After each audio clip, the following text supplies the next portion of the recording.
Why does the United States pay higher drug prices than other countries? Because America's the only country in the world where 340B hospitals mark up drug prices and PBM middlemen charge billions in hidden fees.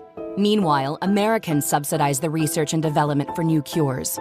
Other countries benefit, but don't pay their fair share.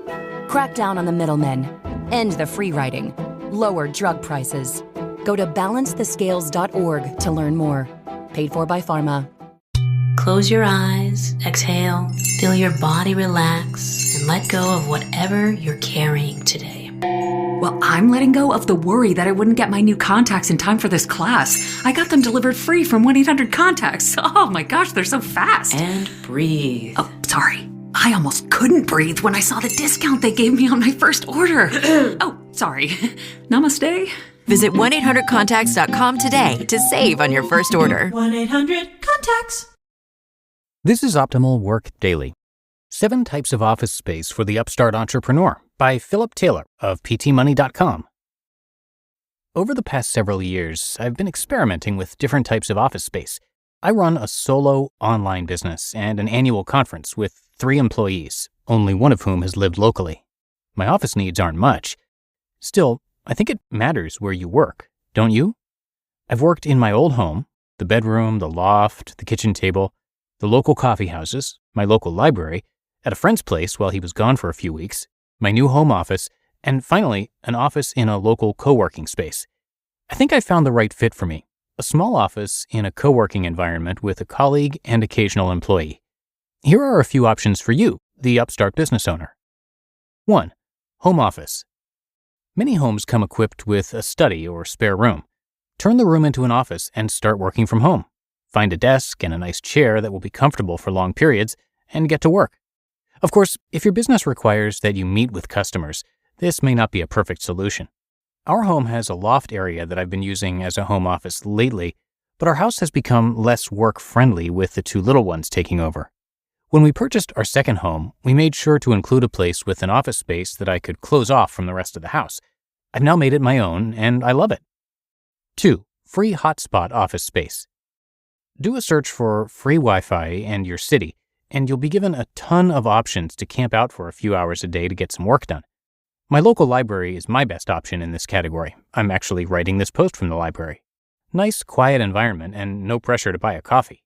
The only downside to this place is that I can't take phone calls or set up my big monitor, which makes me twice as productive. Cost? Approximately a cup of coffee a day. 3. Virtual office space. If you have a home office but you just need a place to make you look official, then consider a virtual office. For as little as $25 a month, you are given a physical address, fax number, does anyone still need that? Answering service, and rights to rent a conference or office space for a daily rate. This is a good option for those who only need to meet with a client a few times a month. Not a good option for me, though. Cost? $25 to $100 a month. 4. Co-working office space. With so many people working from home these days, either with their own business or because they are telecommuting with their employer, the demand for shared working space has risen. Sensing this trend, some smart investors are setting up co-working spaces where people can rent a cube or desk or room per day, multiple days, or per month. Being a member also gives you rights to the kitchen, copier room, mail room, etc. This is where I would really like to work. It would give me the personal space I need without the expensive rent. Plus, I get to be around other like-minded entrepreneurs on a daily basis. There are now several co-working spaces close to where I live. The downside of this type of space is, of course, that you're paying rent but don't get to completely control the space. Cost? $50 to $500 a month, depending on your level of membership. 5. Leased office space. Through the years, I've tried a couple of varieties of office space, and now I love my little office away from home. I feel like everyone eventually comes to that point with their business where they need a dedicated space outside the house. You just need a stable place that you can count on, a place to set up your monitor and printer, a place where you could make phone calls, record a podcast, etc. When I first started looking around for offices, I realized that there weren't many good options, in my area at least, for the solo practitioner who doesn't have the need for something client-facing. I tried LoopNet.com, and I've also worked with a local realtor. But now all the co-working spaces have moved in, and it's easy to find a space. Cost? $10 to $100 a square foot per year. Rents in my area for a less than 300 square foot place are around $500 a month. 6. Free or bartered office space. I'm a frugal guy. I'm going to tell you to look for the deal when you can. So here goes. Who says you need to pay for your office space? Get it for free or barter services. My friend Joshua Becker recently shared with me how he simply put a call out on Facebook for anyone locally who might have a spare office space. Turns out one of his friends that worked for a law firm was sitting on several empty offices for the next 6 months. Joshua is going to use one to write his next book. You should do the same. Ask your network for free space, even if temporary. Alternatively, you could offer your regular monthly services in exchange for the space. Cost, $0 or equal exchange of value. 7. Purchased office space. This is another option I've considered.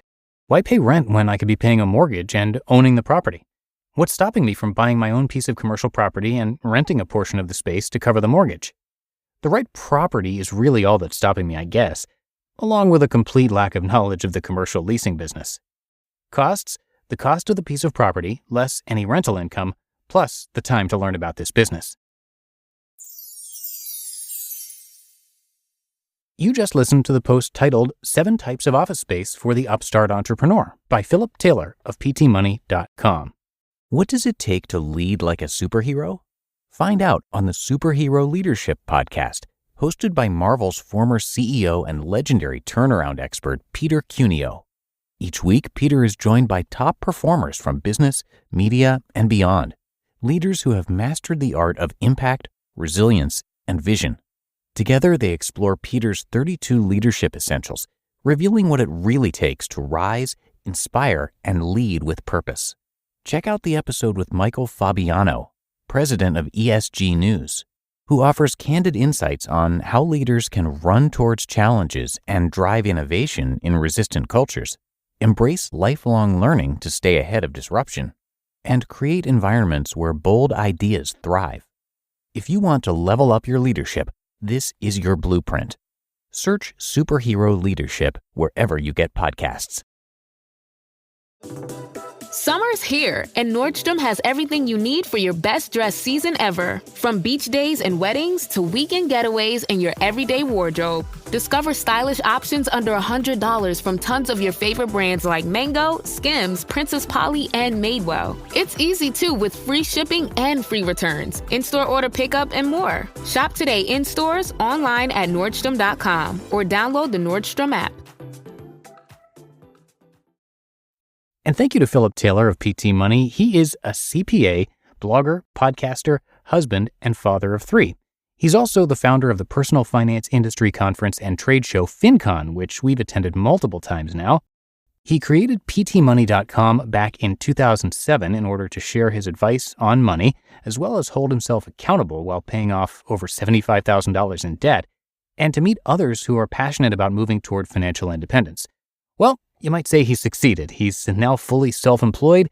He supports his family using the income generated from his site and conference, and he says that none of it would have been possible had he not taken control of his financial life and started building something of value for others. So, come by ptmoney.com for a lot more, and thanks to Philip for being a longtime supporter of our network of podcasts. That's going to do it for me today. Hope you're having a happy Saturday if you're listening in real time. I thank you for being here, and I'll see you back here tomorrow for the Sunday show, where your optimal life awaits.